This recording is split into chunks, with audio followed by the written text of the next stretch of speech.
20 বছরের বড় স্বামীর সাথে সম্পর্কের আত্মতুষ্টি মিলছিল না, তাই অন্য পুরুষের সাথে পরকীয়া। প্রেমিকের সাথে ঘর বাঁধার স্বপ্ন ছিল, সেই স্বপ্নকে বাস্তবায়িত করতে প্রেমিকের সাথে মিলে সুপারি কিলার দিয়ে স্বামীকে খুন।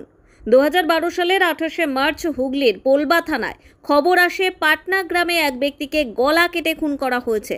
মৃতের নাম কৃষ্ণ মাল, স্ত্রী রীনা মাল পুলিশের কাছে অভিযোগ করেছিল বাড়িতে ডাকাত পড়েছিল, তারা কৃষ্ণকে খুন করেছে। কিন্তু পুলিশি তদন্তে জানা যায় রীনা প্রেমিকের সঙ্গে মিলে ভাড়াটে খুনি দিয়ে স্বামীকে খুন করিয়েছে। এই ঘটনায় রীনা মাল ও প্রেমিক জিকো পাল সহ মোট 7 জনকে গ্রেফতার করে পুলিশ। দীর্ঘ 13 বছর চুঁচুড়া আদালতে এই মামলার শুনানি চলে। বৃহস্পতিবার আদালত এই 7 জনকে যাবজ্জীবন সাজা ঘোষণা করে। এই বিষয়ে সরকারি আইনজীবী বিদ্যুৎ রায়চৌধুরী বলেন, 28/3/2012 তারিখের ঘটনা। সেখানে কৃষ্ণচন্দ্র মাল তিনি তার বাড়িতে মার্ডার হয়েছিলেন এবং প্রথমে তার স্ত্রী রীনা মাল একটা কমপ্লেন ফাইল করেছিল। সেখানে বলেছিল যে বাড়িতে ডাকাত পড়েছিল, সেই ডাকাতরা এসে তার স্বামীকে মার্ডার করে দিয়ে গেছে।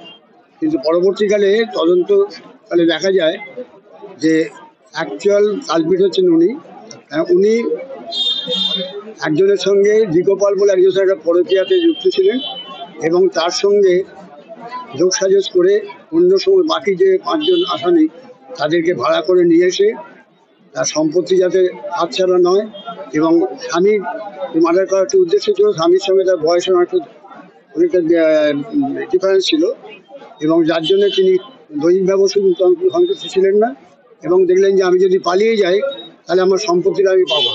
সেই জন্য তিনি ওদের সঙ্গে সব যোগাযোগ করে মার্ডার করেন তার বাড়িতে এবং সেটা তদন্তকালে প্রকাশ পায় এবং পরবর্তীকালে রীনা মাল সেটা জুডিশিয়াল ম্যাজিস্ট্রেটের কাছে তার দোষটাও স্বীকার করেন, কনফেশন স্টেটমেন্ট আছে। এবং এখানে সমস্ত আসামিরা আমরা যেহেতু 302/34 এবং 120B IPC এই সেকশনগুলোতে সবাই একসঙ্গে আদালত সবাইকে একসঙ্গেই একই রকম সাজা দিয়েছেন, যাবজ্জীবন কারাদণ্ড এবং তার সঙ্গে 50,000 টাকা জরিমানা। এখন যে বিষয়টা থেকে যায়, যেটা অনেকের মনে আসে, এখন যাবজ্জীবনের যে প্রিন্সিপাল হচ্ছে যাবজ্জীবনে বলে যাবজ্জীবন, কারণ এখানে কোর্ট বলবার সময় বলেননি যে 13 বছর যে তারা কাস্টডিতে আছে সেটা বাদ যাবে কিনা। কাজে সেইটা আমরা পেলে বুঝতে পারবো, অর্ডারটা হাতে পেলে বুঝতে পারবো। প্রিন্সিপালটা হচ্ছে অ্যাকচুয়ালি যাবজ্জীবন মানে যাবজ্জীবন এবং সেইটা কোর্টের নির্দেশটা পেলে জানতে পারবো। আর 50,000 টাকা না দিলে বলে যে আর 2 বছর জেল হতে পারে, সেটাও জানা যায়। এই ক্লিয়ার করে যাবো ওনার জাজমেন্টটা হাতে পেলে। 50,000 টাকা কি সকলের মিলে? না, প্রত্যেকের ইন্ডিভিজুয়াল যাবজ্জীবন, প্রত্যেকের ইন্ডিভিজুয়াল 50,000 টাকা পায়। এটা তো 302 এর, আর অন্য ধারা 302/34/120B/396 IPC সবগুলো মিলে। 13 বছর তো অলরেডি ফিরে ফেলেছে, সেটা কোর্ট বলেননি। সেটা যদি বলতেন তাহলে একটা ক্লিয়ার হতো যে তাহলে 13 বছর বাদ গেলে কতটা খাটবে, সেটা আমরা অর্ডারটা হাতে পেলে বুঝতে পারবো। এখানে কি মূল সাক্ষী কি পেল কি হচ্ছে ওনার ছেলে? হ্যাঁ, ওনার ছেলে কুশল মাল, সে আজকে প্রেজেন্ট এসছে, কোর্টে এসছে। এছাড়া ওনার বাড়ি আরেকজন ওর ভাসুপ্য আছে, আর আয়ও আছে কেসে, এবং কল্যাণী বাঙাল বলে একজন ছিলেন, তিনি তারই ফোনের মাধ্যমে মোবাইলের মাধ্যমে যোগাযোগ করতে জিকো পালের সঙ্গে রীনা মাল, তারা এখানে সাক্ষী দিয়েছিল। তাদের 164 স্টেটমেন্টও আছে। এইগুলোর ভিত্তিতে কোর্ট সেটা বিচার বিবেচনা করে। আমরা এই কেসে আমি প্রসিকিউশনের তরফ থেকে ম্যাক্সিমাম যে সাজা, যে ক্যাপিটাল পানিশমেন্ট চেয়েছিলাম, কিন্তু যেটাই হোক ওর বিচার বিবেচনা করে কনসিডার করে দিয়েছেন যে যাবজ্জীবন, প্রত্যেকের ইন্ডিভিজুয়াল যাবজ্জীবন কারাদণ্ড, 50,000 টাকা জরিমানা, ইন ডিফল্ট আরো 2 বছর জেল। অবশ্যই সম্পত্তির লোভ ছিল এবং এর সঙ্গে পরকীয়া ছিল। এই দুটো মিলিয়ে উনি প্রথম ভেবেছিল যে আমি যদি বাড়ি থেকে পালিয়ে যাই, তারপর ভাবলো, এটা আমি যেটা বলছি একদম স্টেটমেন্ট থেকে, কারণ পরে ভাবলো যে না, আমি যদি পালিয়ে যাই তাহলে তো আমি সম্পত্তিটা পাবো না, আমি সম্পত্তি পাবো না। সেই জন্যে এই জিকো পালের সঙ্গে যোগাযোগ করে অন্য আসামিদের ভাড়া করে নিয়ে এসে তাকে তার বাড়িতে একটা ডাকাতির গল্প সাজিয়ে তার বাড়িতে মার্ডার করে।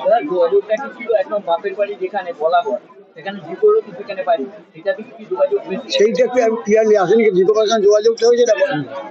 রীনা ও জিকো ছাড়া বাকি অভিযুক্তরা হলো দীপঙ্কর পাল, রাজা দাস, অভিজিৎ চক্রবর্তী, বিশ্বজিৎ চক্রবর্তী, লক্ষ্মীকান্ত চক্রবর্তী। এই মামলায় মোট 18 জন সাক্ষী ছিল। এদের মধ্যে মূল সাক্ষী ছিল কৃষ্ণ ও রীনার একমাত্র নাবালক সন্তান কুশল মাল। এদিন রায় ঘোষণার পর কুশল জানায়, গিয়েছিলাম। কেন? তোমার তো মা হয়। মা বলেছে খারাপ কাজ করেছে, বাবাকে মেরে ফেলেছে। তুমি তো সেদিনে সাক্ষী ছিলে। কি ঘটনাটা ঘটেছিল একটু যদি বলো। মনে নেই অত। তুমি যেসব সাক্ষী দিয়েছিলে যে মা খুলে দিয়েছিল দরজা, তারপর সেটাই তো ঠিক ছিল। হ্যাঁ হ্যাঁ হ্যাঁ। তোমার এই সাজায় খুশি হবি, তাই তো? না, পুরোপুরি খুশি নাও। কি চাইছো? উচ্চতাগত অ্যাপিল করবে আবার সাজা বাড়ানোর জন্য? দেখছি। কি বলবে ছেলে হিসাবে, মানে মায়ের প্রতি এক সত্য উন্মোচন করার জন্য মায়ের বিরুদ্ধে লড়াই একদম আলাদা। কঠিন লড়াই। কতটা কঠিন? আইনজীবীরা কতটা সহযোগিতা করেছে সরকার? অনেক সহযোগিতা করেছে, স্যার ছিল বলি। আদালতের দৃষ্টান্তমূলক এই রায় ঘোষণায় খুশি মৃত কৃষ্ণমালের পরিবার পরিজনেরা। হুগলি থেকে বন্দনা ভট্টাচার্যের রিপোর্ট, নিউজ দিগন্ত বার্তা।